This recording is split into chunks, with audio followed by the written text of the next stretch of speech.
श्री स्वामी समर्थ. श्री स्वामी चरित्र सारामृताचा आज आपण 7वा अध्याय वाचणार आहोत. चला तर सुरुवात करूया 7व्या अध्यायाला. सप्तम अध्याय. श्री गणेशाय नमः. जय जयाजी निर्गुणा, जय जयाजी सनातना, जय जयाजी अघहरणा, लोकपाला सर्वेशा, आपुल्या कृपे करून अल्पवर्णिले आपले गुण, श्रोती द्यावे अवधान, श्रवणी आदर धरावा, अक्कलकोटी मालोजी नृपती.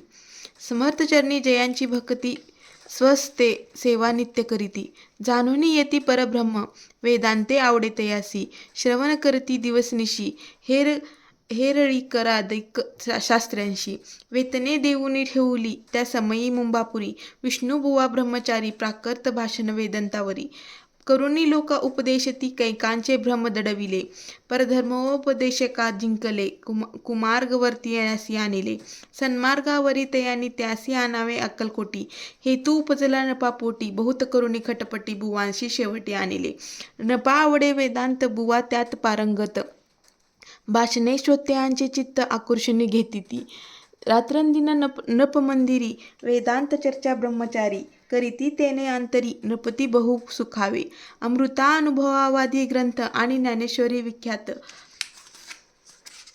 कित्येक संस्कृत प्राकृत वेदांत ग्रंथ होते ते, त्यांचे करुणी विवरण संतोषित केले सर्वजन, तया नगरी सन्मान बहुत पावले ब्रह्मचारी, ख्याती वाढली लोकांत, स्तुती करिता जन समस्त, सदा चर्चा वेदांत राजगृही होत असे, जे भक्तजनांचे माहीर, प्रत्यक्ष दत्तांचा अवतार, ते समर्थ यतीश्वर अक्कलकोटी नांदती, एके दिवशी सहज स्थिती ब्रह्मचारी दर्शना येती, श्रेष्ठ जन सांगाती, कित्येक होते तयावेळी, पहावया यतींचे लक्षण, ब्रह्मचारी करीती भाषण, काही वेदांत विषय काढून प्रश्न करिता स्वामींशी, ब्रह्मपद तदाकार काय केल्याने होय निर्धार, ऐसे ऐकुनी सत्वर यतिराज हंसले, मुखे काही न बोलती, वारंवार हास्य करती, पाहुनी ऐशी विचित्र वृत्ती, बुवा म्हणती काय म्हणी, हा तो वेळ संन्याशी, भुरळ पडली लोकांशी, लागले व्यर्थ भक्तींशी, याने ढोंग माजविले, तेथुनी निघाले ब्रह्मचारी, आले सत्वर बाहेरी, लोका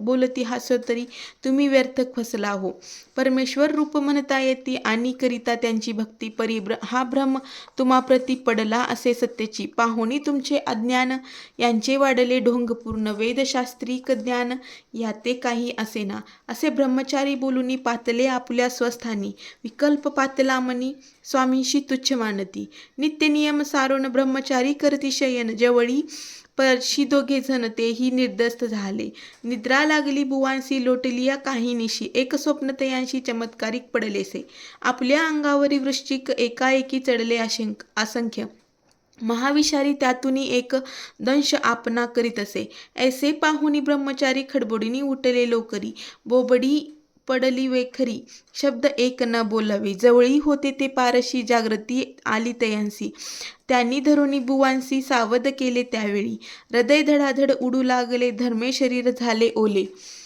तेव्हा पारशांनी पुसले काय झाले म्हणूनी, मग स्वप्नीचा वृत्तांत तयासी सांगता समस्त, म्हणती काय अर्थ यात काय अर्थ, ऐसी स्वप्ने कैक पडती, असो दुसऱ्याच दिवशी बुवा आले स्वप्नापाशी, स्वामीपाशी, पुसता मागील प्रश्नांशी खदखदा स्वामी हसले, मग काय बोलती यतीश्वर, ब्रह्मपद तदाकार होण्याविषयी अंतर तुझे जरी इच्छितसे, तरी स्वप्नी देखुनी वृश्चिकांशी, काय म्हणून भ्यालासी, जरी वृथा भय मानतोसी, मग ब्रह्मपद जानसी कैसे, ब्रह्मपद तदाकार होणे हे नवे सोपे बोलणे, यासी लागती कष्ट करणे, फुकट हाता नयांची, बुवांप्रती पट लिखून धरिले सत्काळ स्वामीचरण, प्रेमाश्रूंनी भरले नयन, कंठ झाला सद्ददित, तया समयापासून भक्ती जडली स्वामीचरणी, अहंकार गेला गळोनी, ब्रह्मापदा योग्य झाले, स्वामीचरित्र महासागर, त्यातून मुक्ते निवडी सुंदर, त्यांचा करुणिया हार, आरपी शंकरा विष्णू कवी.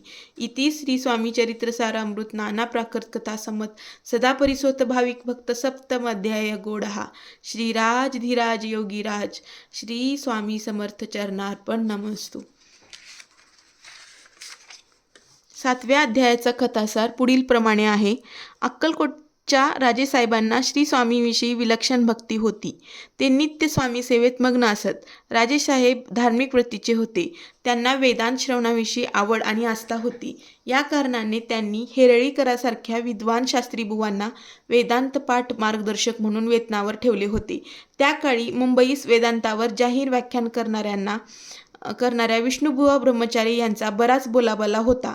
परधर्म प्रचारकांना वादविवादामध्ये हरवून त्यांनी हिंदू धर्माविषयी प्रभावी भाषणे करून जनमानसात रुची उत्पन्न केली होती. त्यांची कीर्ती अक्कलकोटपर्यंत येऊन पोहोचली होती. तेव्हा राजेसाहेबांनी त्यांना आमंत्रित केले. विष्णुबुवा अक्कलकोटास आले आणि त्यांनी राजवाड्यामध्ये वेदांतावर प्रवचने व व्याख्याने देण्यास प्रारंभ केला. त्यांचे अभ्यासपूर्ण विवेचन ऐकून सर्वजण आनंदले. या विष्णुबुवांनी पुढे श्री स्वामींची भेट घेतली. मात्र श्री स्वामींविषयी ते भोंदू साधू असावेत या भावनेने फारसे स्वास्थ्य दाखवले नाहीत. त्यांच्या मनात श्री स्वामींच्या अवतारीत्वाबद्दल विकल्प आला. त्याच रात्री त्यांना स्वप्नामध्ये असंख्य महाविषारी विंचू आपल्याला दंश करण्यासाठी येत असल्याचे दृश्य दिसले आणि भयाने त्यांची बोबडी वळली. दुसऱ्या दिवशी विष्णुबुवांची भेट श्री स्वामींशी झाली असता स्वामींनी हसून त्यांना रात्री पडलेल्या स्वप्नांची आठवण करून दिली. श्री स्वामींचे अंतर्ज्ञानित्व जाणून विष्णुबुवांना पश्चाताप झाला आणि ते श्री स्वामीचरणी शरण गेले. अभिमानरहित झालेले विष्णुबुवा पुढे श्री स्वामी कृपेने ब्रह्मपदी आरूढ होण्यास योग्य ठरले. तर 7व्या अध्याय आपला संपलेला आहे. सर्वांना श्री स्वामी समर्थ.